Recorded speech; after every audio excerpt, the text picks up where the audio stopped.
Air travel is universal. It is something that we all have, I think, strong feelings about. And I'm really looking forward to talking about the story of United, which is a complicated story in the last couple years. But let's just start with some basic metrics for people who don't know. United has 90,000 employees. It moves 160 million passengers annually to 119 international destinations in 48 countries across the globe. That is a massive, massive operation. It sure is. Where does that put you in the industry on whole in terms of size and breadth? It's funny, we don't, the size is measured in so many different manners, but just recently somebody told us, somebody in the media, that we had become the second largest airline in the world. And so it's not something we're going for, but we are growing at this point, and that's by ASMs, which is available seat miles, which is the seats on planes and all this complicated stuff. ASMs, I'm sure we're going to get into that at some point. Not our intent to be the biggest, but it is our intent to, and everybody says the best, but the best in a way that I think makes you as a customer, we say, feel good about flying us. Air traffic has just become so stressful and difficult for so many people, and Dennis just said, gosh, 80% of the world has never flown in an aircraft, so there's going to be a ton more people that are coming our way. And so you'll have plenty of choice, and we want to make you feel so good that you choose us versus you have to fly us sort of thing. United, for a very long time, for the better part of half a century, has been known as the friendly skies. There is an inflection point, though, in the story about United being the friendly skies, and that comes around 2010 when there's a big merger between United and Continental. And anecdotally, and also in the media, there were a lot of negative stories about what that meant for people flying United. And I'll just highlight some of the things that was written about United. The seats got smaller. The airline was crowding more people onto their planes. Upgrades got rarer. The boarding process became more controversial. Passengers with children didn't get priority boarding. Change fees grew higher. Baggage fees soared. There were concerns about equipment, gate agents, attendants, a litany of complaints, right? Between 2011 and 2014, United piled up a considerable number of consumer complaints and repeatedly got some of the worst quality rankings in the nation, trailing even the discount airlines.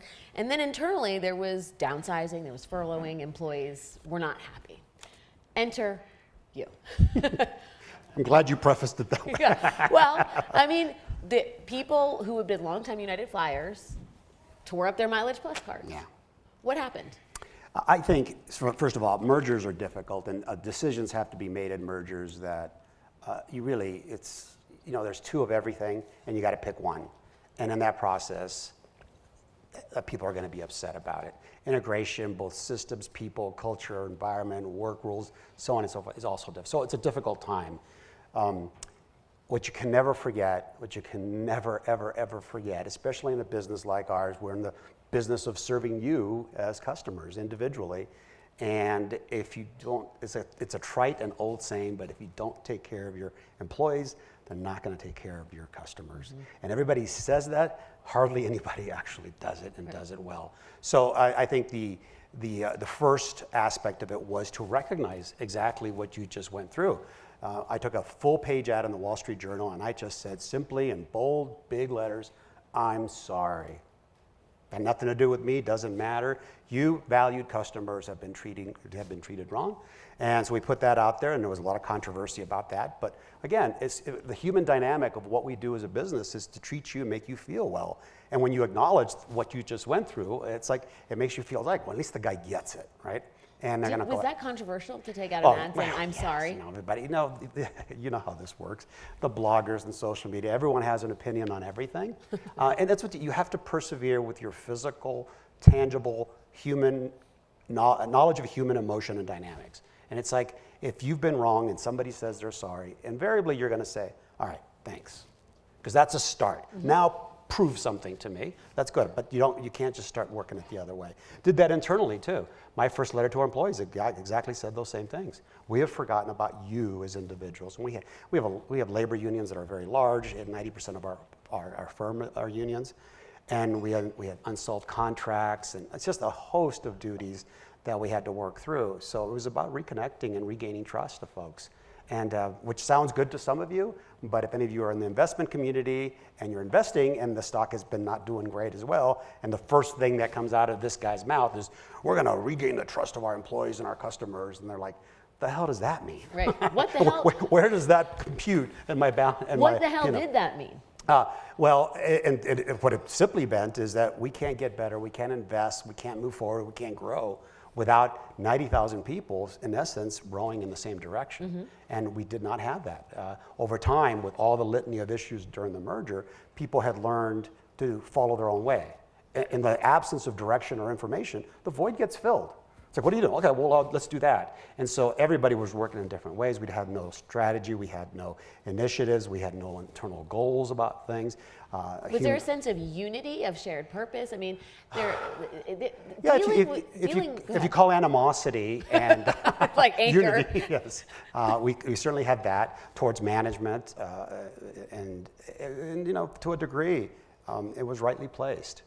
This is a tough business. For all of you that have flown in and out of Aspen and tried to fly in and out of Aspen at different times, more importantly, there's always something that affects the airline industry. None of it has to do with us specifically. I always tell people, Mother Nature, wherever she lives and whatever phone number she has, I don't know either one of them. And so when she decides to do something, we just have to manage the aftermath. And so our folks really have to be, I call it discretionary effort. You have to be focused on wanting to take care of customers. There can't be rules or policies that do that. You have to actually feel that. And so, again, there's always outside influence and viewpoints. You have to have a vision and a mission of what you're trying to accomplish and just stick to it. From my perspective, in my due diligence through various forms, I had gained a very strong trust in the pride and professionalism of the United family. And I said, I just got to unleash it. And this is the regaining of trust aspect of that. And you can't, you're not given this much time to explain that with Wall Street. It's like, well, how much is that going to cost and what's the return on that? And it's like you just say, listen, running better is running cheaper. Check my history where we had a massive performance upgrade at a railroad company that we took from a $6 billion market cap to a $60 billion market cap. And a lot of the premises was regaining the trust of our union employees at the time. So people matter. You were running the airline in 2017 when perhaps one of the more infamous incidents in the air, or actually it was on the ground en route to the air, happened, which of course involved Dr. David Dow, who was pulled forcibly from his seat. I think it was flight 3411, dragged, bloodied. The video went viral. It was a low moment for air travel. It was an even lower moment for the airline. Sure was. When you first saw the video, what was your initial thought? This can't be real. That's like, wait, what did I just see? And then after you watch it 3 or 4 times, you're like, oh my God. And then, and I spoke at an event yesterday with a bunch of board members, and the advice, if that's what you call it, about this is that, so the facts of the situation with Flight 3411 and Dr. Dow, the number of actual United employees was 1. And she was just standing there watching in the same way we all watched the video. And so, but what I also said, those facts don't matter in the court of public opinion. All they saw is what you just described. And not just you, but literally hundreds of millions of video downloads that went viral in other countries in particular. And so how do you fight that? You don't try to bring the facts and sort of point fingers, if you will. Right. Like, that's not us, that's the police. Although, in fairness, the initial statement that you released praised the sort of work of the United employees in trying to, quote, reaccommodate the passenger, which became a sort of buzzword on the internet. Yes, it did. It made its own hashtag. And the passenger in your statement was called belligerent, right? Do you regret framing it like that? Absolutely. So this is the advice I gave yesterday. Those were facts and true. Nobody wanted to hear them because in the light of what I was watching, none of that mattered. Right. None of it. And so what happens in what's changed massively in our company is how do you deal with those crisis moments? The escalation of social media and how quickly that moves was not something we were familiar with. Right. It's like, well, it's just a Twitter. I mean, what's it going to do? Well, it's going to go 800 million views worldwide. Right. Is what it's going to get. And then you have, and all of you that have worked in business have advisors. There's PR managers, there's crisis managers, there's lawyers who are all suggesting, you can't say that. Right. If you say that this will happen, and you're going to set that in another emotion. And so the initial conversations with all those news was wrong and bad, and I'll pay that price forever. It also has inducted me into the Crisis Hall of Fame, I think, Crisis Management Hall of Fame. But so the advice that I give to many folks that call in those same situation is, I understand you have all the facts. I understand that, but you got to understand what the public sees. And in the case of Boeing, right, the 346 people that have perished. No one gives a flying anything about anything else other than we want to hear someone take responsibility. And so a couple days later, I was on Good Morning America, and despite all the great coaching and everybody was giving me, I just went live, raw, and said, policies and procedures got in the way of doing the right thing. And those policies and procedures, regardless of how short a time I've been here, are my responsibility, so blame me. You know, and that was also controversial from a lot of different perspectives, including my own employees who said, why are you letting us take the heat for this? This wasn't us. It didn't matter. Right. It happened on a United plane. Right. So as much as my tour of contrition around the world with external parties, it was just as much an internal one to regain the trust of our employees that we had just begun to regain, to ensure them that, of course, we have your back, but at the same time, we have to acknowledge what happened and move forward. And we importantly did many, many things, including a 10-point checklist that we did within 30 days. We're going to implement these sorts of things and report it on it. And I'm a big believer in a premise that I've dubbed proof, not promise. And I can tell you, oh, it's going to be great, we're going to do this. But the more you deliver proof for those promises and call your shots to some degree, the more people begin to believe. And here we are a couple years later. And here you are. Darling of Wall Street. Yeah. But tell me practically I mean, here we are in the middle of this overhaul for United Airlines, the employee experience, the passenger experience. This horrible thing happens. How is that a learning moment for you guys? What have you changed in terms of policy to ensure that something like that not only doesn't happen, but that flying is considerably better than it has been in the past couple We've years? instituted, again, immediately 10 different tactical things that we did about certain areas. But we established something that we call, again, these are inside terms, so we call it the Core 4. And it's just a template and a guideline for, if you're a United employee, these are 4 core principles that you always have to be about. The first one is safe, which makes sense to everyone. The second one, and it's in order, is caring. And then efficient and dependable, so which you would expect. The caring has been the one that we've taken the most time to interpret for our folks. Because remember, we are a rules and policy with 160 million people, between 800 and 1,400 aircraft in the air at any given time across the entire time spectrum in 60 different countries with 90,000 employees and another 40 or 50 that we use for services. I mean, the possibility of a thing going wrong is massive. Yeah. And more importantly, what gets instituted over time in an environment like this is policies and procedures and rules. Otherwise, you have chaos. Right? I mean, you just can't tell people to go, hey, just come by the airplane and just jump on whenever you want. You need rules in order to move those many people. And so, but over time, that focus on safety, because part of that is safety and operational efficiency, you put a lot of rules around that and you forget the one simple thing. Guess what that is? It's you guys. Yeah. Right? I'm choosing to go to Aspen for this event and I'm excited, or I'm going to a funeral or a wedding or whatever. Everyone that flies for a particular reason. And we can't, as a company and as individuals inside the company, forget the fact that people are flying to moments that matter most to them. And so it may be, it doesn't matter what it is. People don't just randomly fly. And therefore, we should treat it that way. Every customer, every flight, every day, we say. But taking a almost 100-year-old company with decades and decades of rules and procedures and policies, it's so much easier when you're handling that kind of mass to just say the stupid word no. All right? I mean, if you watch us board aircraft, how hard can this be, right? You got a ticket, you got your name, you got a seat number, you got a boarding operator. It's like, we're boarding group 1. No, boarding group 5 doesn't come till a little bit later. But we have to educate. Boarding group 5 wants to get on earlier, though. You know that. Oh, no. And so what do we say? No. Somebody go, hey, I haven't seen Alex in a long time. We're on the same flight. Hey, let's sit together. And we go to the little desk and they say, no. No. And all for good reasons, right? We can't have chaos and with everybody just moving around.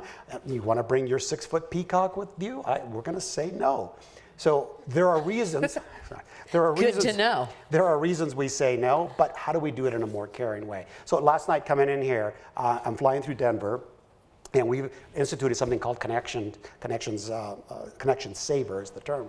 But what we have acknowledged, and you'll think it's like duh, but if we know you're inbound on a connecting flight and you're just a little late, and the flight you're about to connect to, so you're coming from New York, in the particular example of last night, and you're going to Aspen last night on the last flight of the day, and you're going to miss it by 9 to 10 minutes. And what are you going to do? You're going to stay the night at the airport. You got to find a hotel. You got to get back to the airport. You got to get on a flight. Well, what we've instituted is we just wait.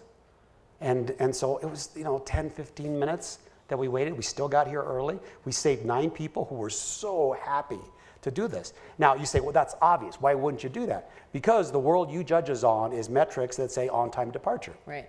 So guess what that just did to our on-time departure? It dropped it. I don't care.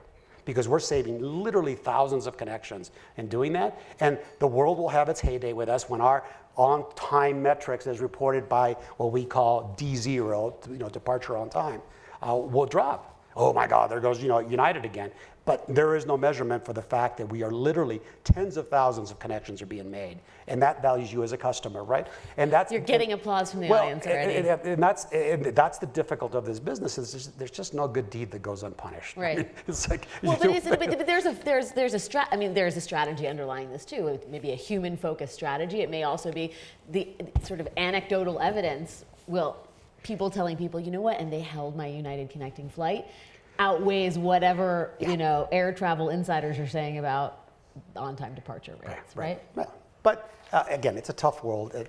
This is back to having the conviction of what you're trying to accomplish. Sure. Right? We do want to make you feel better about this, and whether you hear about this or not, or you never experience it, you should know that the company that you fly, United, is willing to take those kind of external issues to make things better for our customer. The role of the attendant, let's call it the gate attendant, because I feel like they get the bulk of the absolute crazy, right? Like people are flustered sometimes when they need things at the gate, and often when you check in, they say, deal with it at the gate, right? These people are tasked with maintaining safety, which is the number one priority. Everybody just wants to get there, right?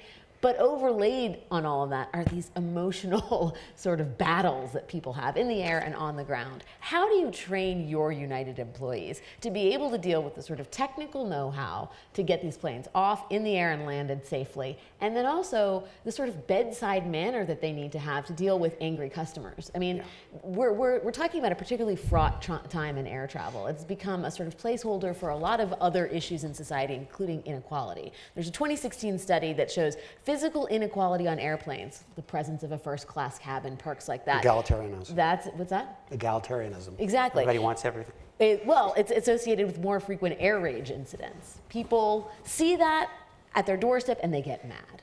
Why do those people have all those things and why am I treated like this, right? We'll get to the sort of difference in cabin classes, but as far as how you talk to your employees about how to deal with passengers who are angry and feel a certain amount of injustice, while at the same time making sure the planes fly and land safely. I mean, what is that alchemy like? You'd be interested to hear that by and large, our customer-facing groups, right, tens of thousands of them, actually do that fairly well. Crises and circumstances, they've seen it all, and they know their job is to calm things down. Where we're working on is because consistency, right? Just looking someone in the eye and saying, welcome aboard. Like, how hard can that be? Well, when you just got off another aircraft where, one of your customers got sick and soiled himself, or an elderly person, or on our flight yesterday, a young lady that was immobile and had to be carried off.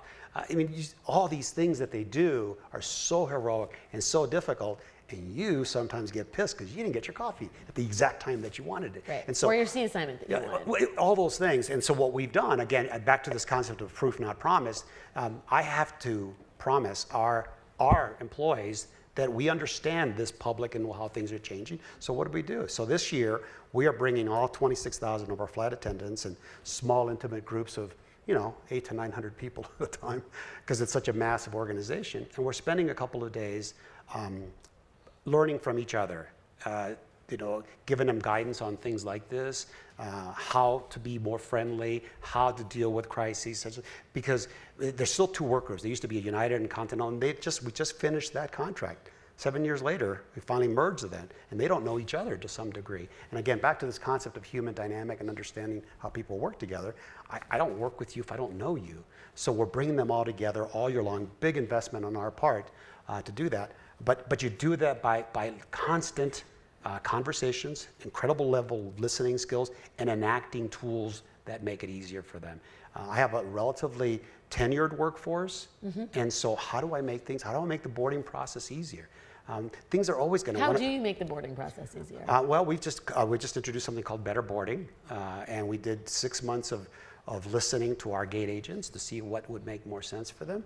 And it's improved. Our customer satisfaction scores in boarding have gone up tremendously, because it used to be, and it still is in certain airports, this big scrum, right? As soon as somebody says, well, welcome to United flight number, and everybody jumps up because everybody does. So we try to gently coach you to say, listen, there's a section, there's one, we went to two, I won't go into the details of all of that, but you do it from a lot of people's input, so that makes it a lot easier. Overbooking, right, is another big issue, which sort of led to the situation with Dr. Dow. You think we go away from it. No, there's a business need for that, because people don't always show up, and you have to do that. But what you want to do is avoid the, okay, ladies and gentlemen, we seem to be overbooked. Anybody want $300 to wait? And then, no, okay, how about 600 and all that? That's difficult for them to do. So we've added a virtual process where 2 days before we know that we're oversold in a particular situation, you get an email and say, hey, is your schedule flexible?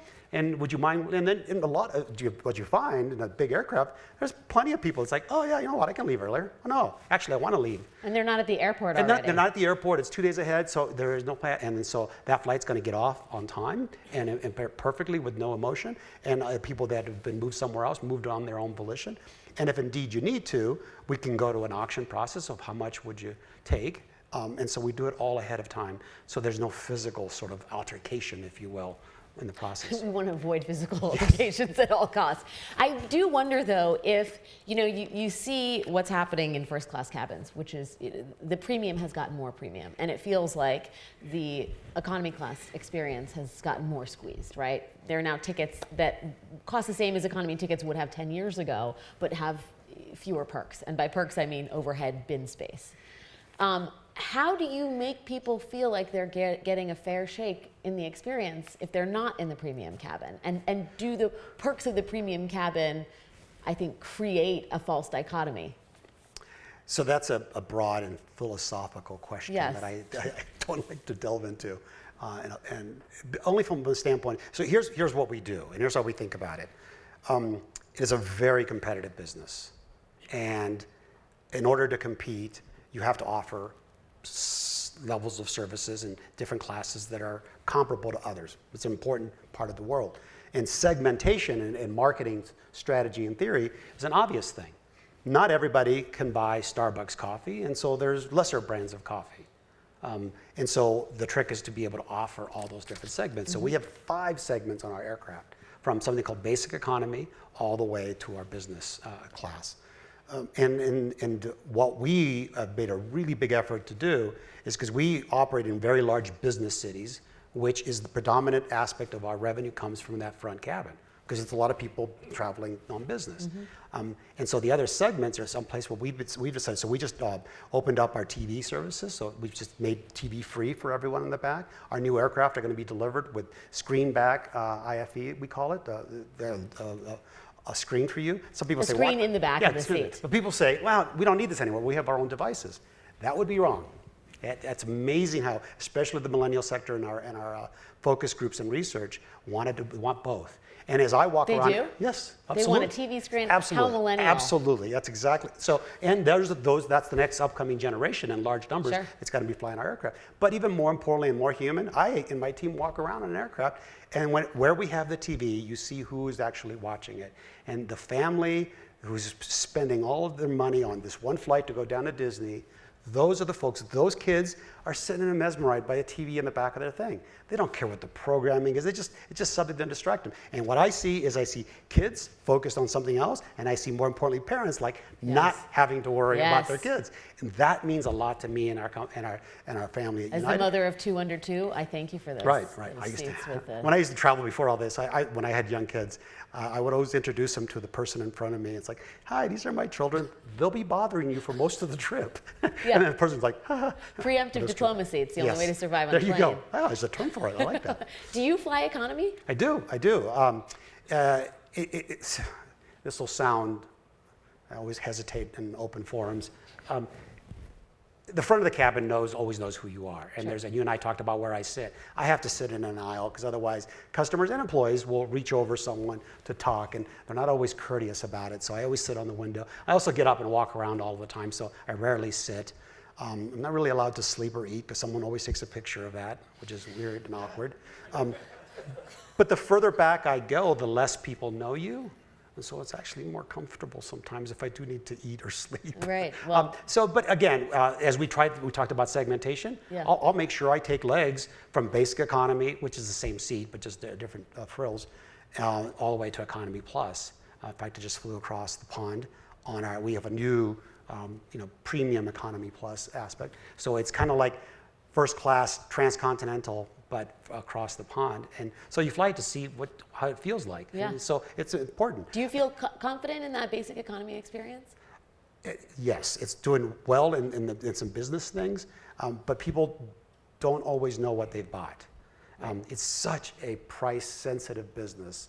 I mean, you can just hear in the household where, hey, let's go to Orlando. It's like, oh yeah, you get the tickets. Oh honey, I just found some tickets, and they're like the cheapest tickets I could find. They're $5 less than the other person. That's a saving. What airline? Don't know. Don't care until you get there, and it's like, wow. But if it's one of those low-cost brands, right, you expect to not get a whole lot.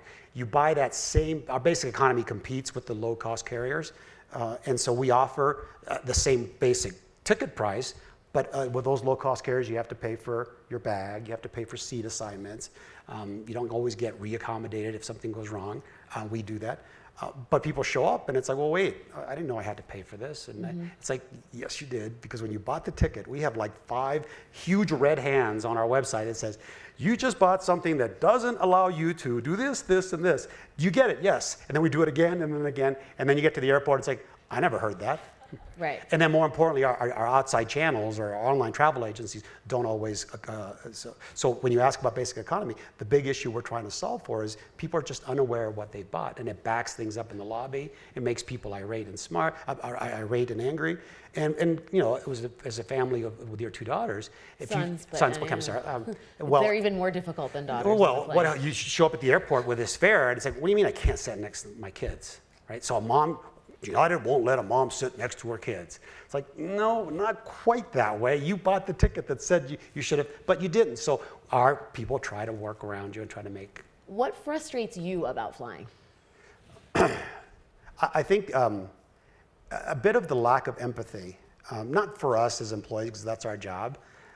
Back to the rage that you see and the discomfort and the anger that resides with so many people. There's so many things that we do in our industry that I get lots of hate mail, serious hate mail about things.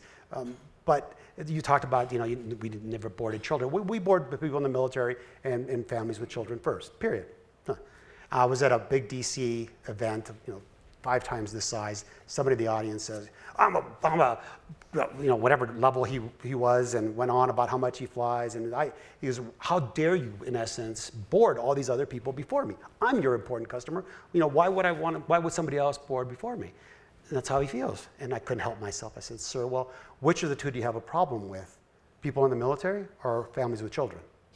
And you know, the rest of the audience started clapping loudly because people forget that the I think it's called entitlement. Well, I don't want to say that because people are writing, and then the headline will be Munoz thinks Well, customers I said it, are not you. There you go. You're welcome. But so empathy, to understand that you're not the only person in the world. You're not the only person trying to get to.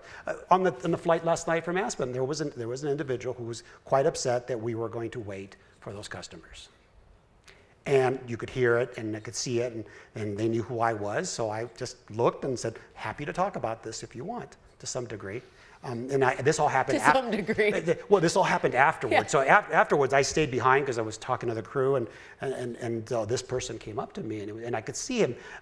It was a little bit, but when he left, he was fine, because when those people came in, you should have seen them. They were so happy, like, thank God for saving the flight. And so that's the thing that you have to work. I know we're going to shy away from the philosophical, but I do think part of the reason there's so much conflict in airplane cabins is because it's sort of the last bastion, other than the New York City subway, where you really have a cross-section of people in the same place at the same time, forced to interact with each other. I mean, we've increasingly become a society that has the elites in one area and the middle class in another and the working class in another. And on an airline, everybody's there, right? And everybody has different goals. And it is where you're sort of forced to travel collectively. And there are going to be a lot of tensions, I think, in that. And I would also say, after the election of President Trump, there were a number of fights in airplane cabins because, you know, people who otherwise lived in red states or blue states, they're put together in airplane cabins. I do want to talk a little bit about the fleet itself. You guys are adding a 2-cabin, 50-seat Bombardier. Is that how you say it? Bombardier? CRJ 550. Aircraft, which you guys are calling a game changer for regional flying. Why is it a game changer? And tell me a little bit about how an airplane is added to a fleet. You know, we've been talking about the Boeing 737 Air Max. Like, what is that process from someone who runs the airline? The simple premise behind the aircraft and its mission, we call it.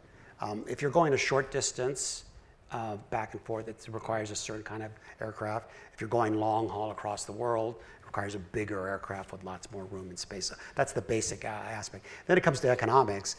You can't everybody wants big planes and big fancy seats everywhere they fly.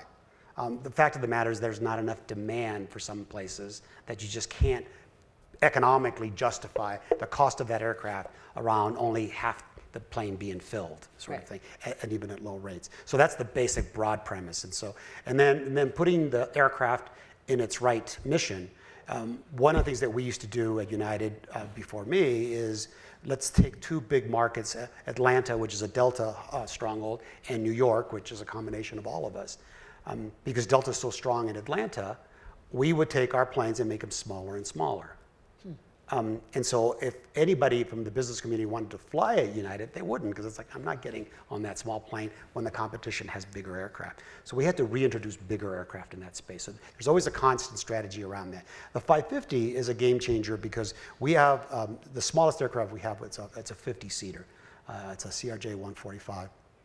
It's not a comfortable aircraft. Anybody that's flown in a 50-seater, if you're 4'1", you bend down when you walk into the place. It is it's been a very functional aircraft for a lot of time. It was a good use of the mission. Smaller cities connecting to big cities, that's the way you got it. And we'd fill up 50 seats a lot quicker than you fill up something with 160 seats.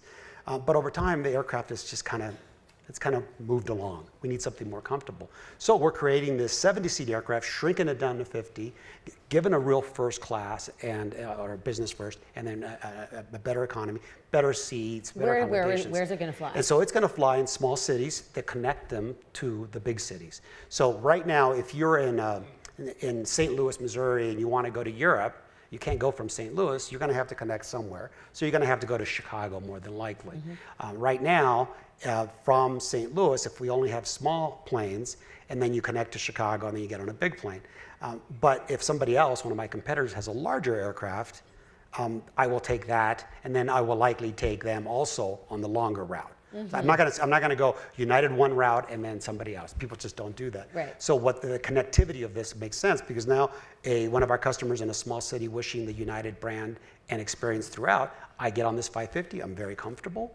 and then I connect. And they stay with and you. They stay with you. Or they stay with you on the second leg. Fascinating. So very smart people in our organization figure all these things out. But it's a game changer because you're taking a 70-seat aircraft and shrinking it down to a 50. Which means Nobody more does space. that. More space, but the cost. aircraft still costs you 70 seats worth of economics. So you make it up through the business first. How vicious is the economics of adding a plane to a fleet? Because I know, again, to the 737 Air Max, one of the reasons this was it was a competition basically between Boeing and Airbus, part of this, right?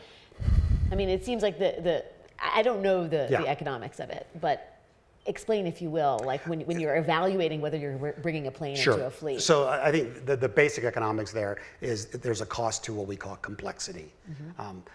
If you have, I'm trying to think of a good layman's example, if you have 5 cars in your garage, there are 5 different cars usually, you don't repair them, so that's not a good example. We have to fix everything. We have to have parts for everything. And so if you have a lot of varied aircraft from different suppliers across your fleet, and something breaks down at a certain place, you have to maintain parts, inventory, mechanics that can service that so often. So that cost of complexity is great. So you try to minimize that as much as possible. You try to have one kind of common fleet manufacturer. Right. And there's really 2 big things. There's narrow bodies and wide bodies. And narrow bodies are the ones you see. Those are the big aircraft that you fly everywhere. There are two manufacturers for that, and there's a strong competition. They're both great products, safe products, and at the same time, the cost of complexity is what drives us. And at United, we've historically been more of a Boeing shop, and so when we are ordering new narrow bodies for the future, Boeing has made a new Boeing narrow body for the future. That's the 737 MAX series, and that's what everybody buying Boeing in the future will be buying. So it's just a simple step from one to the other on the same brand, if you will. You guys are not using the 737 MAX until you've grounded the planes that you do have until August. I think you said, well, tell us a little bit about what you want to see before those planes are back in the air. The safety. So the FAA will rule sometime soon, I suspect, that say that they've seen the improvements, they've seen the modifications to the software, and they've tested the flight and will certify it as safe. And so we have to wait for that. It's a little more complex because just because the FAA says it, right, doesn't mean, because in all of this, people lose trust in everything. Sure. Say, well, I don't know. So here's what we're doing at United, and I've been very public with this. The FAA will announce what they announce. We've been working, all of us in the industry, across borders to some degree, to get the rest of the regulators in all the other countries to bring that aircraft, to return that aircraft to flight at roughly the same time. It's not going to look good if one brings it up and no one else does. So it'd be great to have a mass of folks bring it up at roughly the same time. Well, right, given how they went out of commission, where the rest of the world FAA was leaving. last. Right. Now, the important part about doing these things, and this has happened before in the industry, if you use facts and data to make a decision, go one way to ground it, you can use facts and data to return it to flight. If you use public opinion or sentiment as a reason to ground it, then when you bring it back, how do you solve for that? Yeah. Right? So you're going to have to wait. So that's why the U.S. has the best safety record by far of any country anywhere with regards to flight safely. Our pilots are trained the best, all of the above. And so, but the trick is the flying public will have some concern and worry about this to a great degree. So what we're going to do at United is, first of all, we've been working to have this coalition of regulators around the world that'll bring it up relatively at the same time. So that seems to be in a good place. And then importantly, inside the U.S., right, us, Southwest and American fly this MAX aircraft. We don't want to be competing on this, meaning I'm going to bring it up before you or whatever. Or after you. Or after you, or we're going to wait to see, have you take, hopefully we don't do that. I think our approach will be simple. When it's cleared, we'll go through our operational process and we'll bring it up when our operational process aligns. You can't do it tomorrow. You need crews and planning, and you got to put it in the schedule. And more importantly, we got to be very transparent, incredibly transparent to you, the flying public. Yeah. It's like, by the way, you're getting on a 737 MAX. You're going to do that. And yes, absolutely. And if it doesn't suit your needs, you don't want to do that. Here's other flights you can take that won't have that aircraft. And so we're going to be very transparent initially. So if anybody's worried, you don't have to fly it. No, certainly that. Where do pilots come from these days? Where do United pilots come from? Is it former military? Where? Well, less and less from the military. As our military has been is reduced. They go to school and they spend a lot of time and a lot of money. And this is one of the issues when we talk about future potential pilot shortage. We don't have the feeder that we used to have from the military so much. So people got to go out of their way and go to school and pay. It's kind of like the university, and it's not inexpensive for people to do, and it's pretty full time. And so we support colleges that do this kind of work, schools that do this sort of work. We're trying to stimulate the pipeline. The big airlines like us get a lot of our pilots from the military and from the smaller regional carriers because it's a bigger pay scale. But how do we make sure we don't deplete the regionals? And so it's important for all of us in the industry to make sure and look far ahead to ensure that we're getting folks interested. Women in flying in particular, United has the largest percentage of women pilots in the world. Wow. What is that percentage? It's only 8%. Wow. So it's overwhelmingly male dominated. We are the tallest midget in the whatever that phrase is. In the forest. In the forest, thank you. And we're proud of that, but young women in STEM and trying to stimulate the diversity that's obvious. They're great jobs. They pay well, the hours are great. I mean, you only work a few... Think about it. What is the average age of a pilot in the United fleet? Do you know? I don't know that, but it's probably in the late 40s, early 50s. You guys have made a big push. You talked about your investment in schools and training schools. You are trying to tackle the issue of the environment as well, which is, we're all clutching our reusable water bottles and our compostable cups, and that is awesome, but we flew here, and the carbon footprint of flying is bad. What are you guys doing on that issue? We burn 4.5 billion gallons of jet fuel. So it's a lot of jet fuel? Carbon footprint is that. And so I've talked about this before. Al Gore, and this is not a political statement whatsoever, I listened to him at one of his gatherings, and he said something that really struck with me. Do you believe in climate change, yes or no? And if you do, can you do something about it? And then more importantly, the third question is, will you do something about it? And that's a very important question, because I think over my time, I've come to the conclusion, and I've worked at a railroad where we moved coal. And coal was 80% of our profit in that business. And so the concept of climate change wasn't a topic we discussed much inside the railroad business. So. But I think as you see the facts across the world and what's happening, I think there's certainly something going on. To the degree and timing, everybody has their own viewpoints, but we do at United believe that there is something to do. And then can you do something about it? Of course there is. There's a ton of things that we can do. And then the important one and the costly one and expensive one and difficult one is, will you do something about it? And so we are the first U.S. airline to put an objective out there by the year 2050 to reduce our emissions to the degree that the amount of emissions we'll reduce by that time is the equivalent of taking all the cars in LA and New York off the streets. So it's a pretty significant thing. It's far ahead, and everybody wants to diminish, you can't do this, it's BS and all that stuff. Well, and listen, you got to have a goal and you got to go for it. So cry all you want. We're gonna be focused on this. We've taken the largest investment in biofuel companies. We have the largest stake in future holdings for biofuel. So biofuel is going to be one of our key tenants. We've done the straws. We've done actual. No more straws. Yeah, we have the bamboo straws that no one likes because they're not as good as plastic straws. But nevertheless, so little things like that matter. Food waste. Food waste. We just flew another. We call it our Project Planet. We just flew an aircraft with complete biofuel, carbon offsets that we purchased, zero waste that isn't renewable. So we did a full-blown sustainable aircraft. And we've been doing this now for the last year and a half.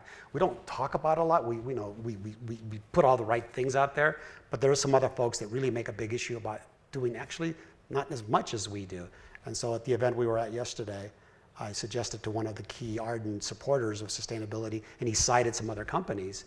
I said, saying you're going to do stuff and actually doing stuff, no one else is flying biofuel at this time. And we're really moving towards it. So we're big believers. We can do something. We will do something. We are doing something about it. And it's an important aspect of that. It is a growing issue, a social issue around the world. Yeah. And plus, 4.5 billion gallons of jet fuel. It's a lot of jet fuel. I lead with that every time I talk, so you understand what that means to me. There isn't enough I can do to offset that, and I know that. So we've got to start trying now.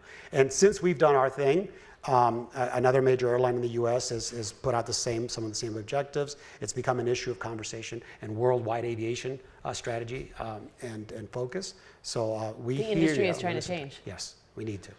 You guys have also dipped your toes into specifically political waters on the topic of immigration. You partnered with Forward US and announced you were not going to be part of the child separation policy, that United Planes would not be party to separating migrant children from their parents per the policy of this administration. Why did you do that? That's a personal issue for you, right? I mean, as well as a business issue. Yeah, this topic always comes up in conversations, how CEOs should think about their personal views versus the views of their company and what actions that we take. And I hear everyone, but there are some things that are just important. One of the things that we did in our company early is develop, what is our purpose in life? And from all our employees, we narrowed down all their viewpoints to two very simple things: connecting people and uniting the world. Yeah. And connecting people is, while it's the physical connection of flying you from place to place, it also has that more sort of, cerebral, not even cerebral, a more emotional maybe view that says, I'm connecting you to the things that matter most. And that came out strong and clear. And the uniting the world, we're as global as it gets. We're in so many different countries and so many different things. And my United family is a literal rainbow coalition of every potential thing you could have. So we are naturally diverse and working that way. And so anything that divides, we feel we should unite. And so conversations like the separation of children, which everybody did very quickly, it's like, no, we're not going to be party to that. We went a step further with FWD and actually connected parents and children. And we went out of our way to find people that have been separated and put them back together. So that was the extra step we took. And so those are the things that I feel very strongly about, and it comes from a shared purpose. Do you think that's an issue you guys will remain active on? I mean, there is a lot happening on the topic of immigration right now. And again, the issue, the word is immigration. The problem we have at the southern border right now, right this very second, is not a political one. It's not an immigration one. It is a humanitarian one. Yeah. Whatever you think, human beings are, it's awful what's going on down there. So we do our best. So some of the folks that do our border, CBP, that do our customs, are being redeployed down there. It's affecting us in the industry because you flying in from outside the country are having longer delays. You can't get your bags in time to make your connections. So it's inconveniencing us to some degree. Mm-hmm. And so we have to stand up and converse, but we also have to understand that where they're being redeployed to is for the right reason. And so we understand the humanitarian need. We will help in any way we can. And all we ask is people like CBP is let us know when you're going to do this and how many, so we can sort of plan accordingly in our place. And more importantly, let you as our flying public know that we've got some of the issue. And so we have to be thoughtful about what's happening as opposed to just our business and you as customers. I want to balance both, and so that's what we're trying to do. I think it's impressive that you've taken the name United to heart on an issue like that because corporate social responsibility is one thing, but it is a fraught topic, and it's a very divisive topic in the country. Yeah, there's been a few of those issues, guns and the Parkland shooting, and one of our pilot's daughters was killed. And I went and visited with the family a few days afterwards, and then we had our annual meeting, and the NRA was very upset at me for things that we did, and it became, my word was personal because, in essence, one of our own family members was killed, slaughtered, tragically murdered for no reason. And I just couldn't stand by and do nothing. And again, knowing I have this connecting people and uniting the world sort of mantra behind me, we took a little bit of an action, and they made a big deal of it for sure. But nevertheless, it's, we have to, we're all about our customers and our communities as well as our share owners. and then of course my employees underneath it all. And it's important that we understand the issues that are facing us and be part of it. In order to be around for the next 10, 15, 20 years, I mean, we have to have a lot of people that believe in our core values, that they're human in nature. I always say profitable but principled, Right. Which sounds easy, but trust me, in the world I live in, it is. It can be hard sometimes. I want to close by going totally off topic, although somewhat on topic generally. As you know, I'm a contributing editor to The Atlantic. The cover story for this month's issue is MH370. We have an incredibly reported piece about the theory. I guess I'm going to give it away a little bit, but there's a lot of focus on the pilot. This remains one of aviation. In my lifetime, it's the greatest aviation mystery. Do you have a theory about what happened to the plane? No. You don't have, you're the head of an airline company in the US. No theory at all? No, not in public. Oh, man, but it's just a theory. Oh, no, you have no understanding where we live. You think it's too controversial to even, because it's such a loaded... Listen, there's just some things that we just... Don't wade into. Yeah. All right, well, may I recommend to you the cover story in The Atlantic, because it's very good and very convincing. With that... I'll tell David you pitched that. I'm always pitching. Thank you for all your thoughts and everything that you're doing to get us to and from places all over the world safely and hopefully happily. And thanks for your time. Thank all of you for coming.